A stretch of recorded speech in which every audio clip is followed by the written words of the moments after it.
Hey guys, Anthony here with a brief video on what Microsoft Copilot is. Essentially, it is your everyday AI companion for productivity and creativity. Imagine a digital companion that's part encyclopedia, part creative genius, and part productivity wizard. That's Copilot, a versatile AI that's got your back. At least that's what Copilot says about itself.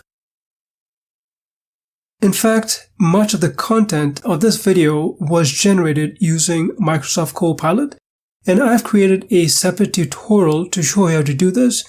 You'll find a link at the end of this video.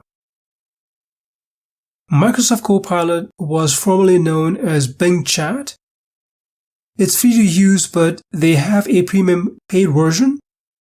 And they also have Copilot for Microsoft 365 integrated into apps like Teams, Outlook, Word, Excel, and PowerPoint.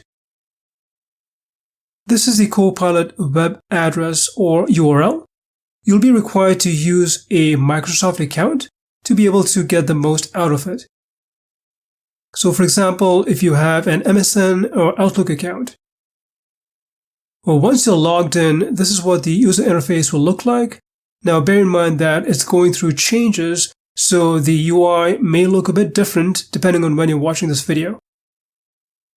In this video, I'm not going in depth into Copilot, but have created another tutorial to show you how to use it.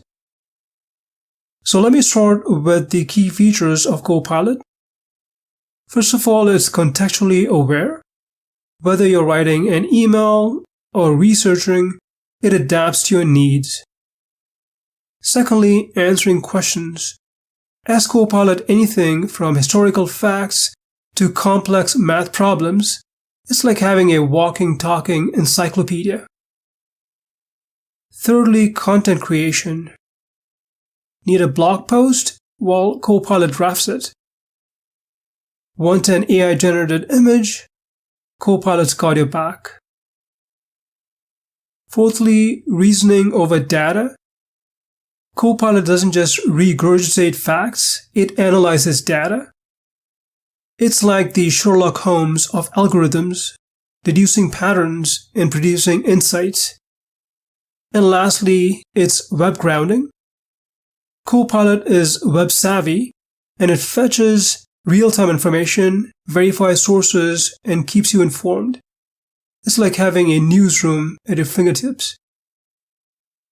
In terms of its limitations, language support.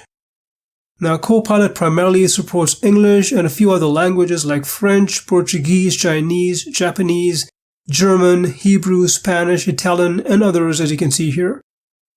So if you get an error message, it means that your language is not supported, but we can expect support in more languages as it evolves.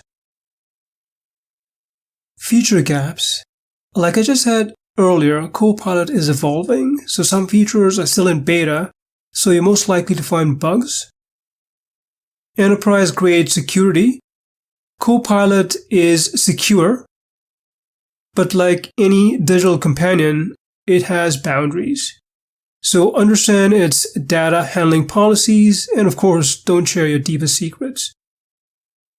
In conclusion, you'll find Microsoft Copilot very useful, whether you're a coder, a writer, or just a curious soul. Copilot is here to make your life smoother, and of course, it will get better as it evolves. Well, hope you found this overview helpful. If you have any questions, please leave them in the comment section. Thanks for watching.